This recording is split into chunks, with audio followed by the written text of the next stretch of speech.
severe economic sanctions on Putin and all those folks around him, choking off access to technology as well as cutting off access to the global financial system. It's had a profound impact already.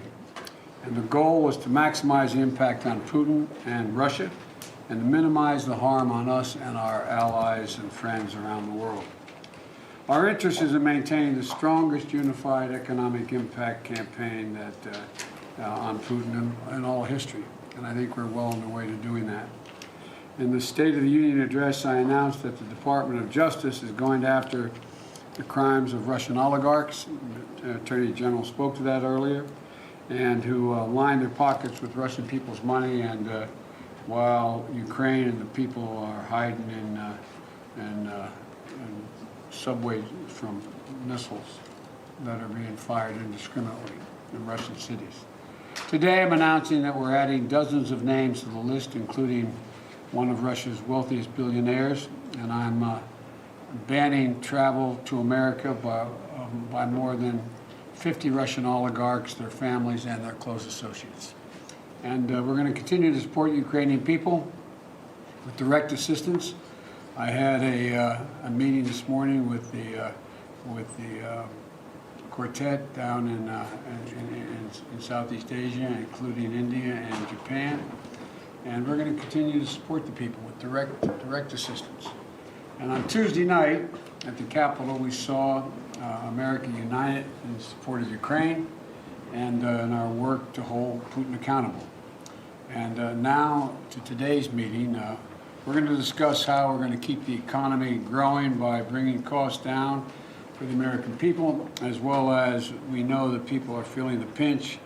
And we're going to do everything we can to make everyday things more accessible and more affordable for the American people. And we're also going to discuss the unity agenda I announced, and there was broad bipartisan agreement, trying to end the opioid epidemic, ending cancer as we know it, providing support for veterans and mental health, especially for our children. The response, as you all know, because I've read your polls, have been overwhelming on all four of those issues, and because they're of great concern to the American people. And today, I have progress to announce on two of them. Just this morning, the House passed a bill to provide health care to veterans suffering from toxic exposure like burn pits.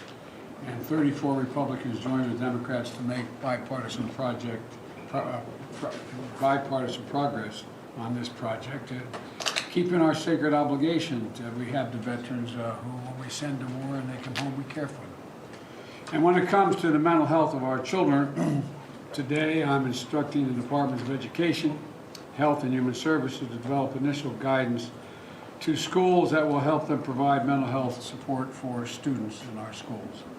And this is going to include enabling schools to use Medicaid funds to deliver those important services.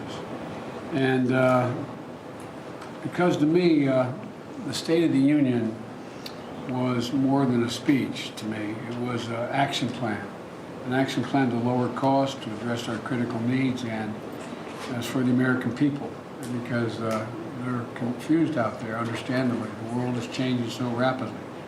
And we have a lot to cover in this meeting today, but I'm going to invite my friends in the press to depart in a minute. But the bottom line is, I meant what I said when I said I'm optimistic.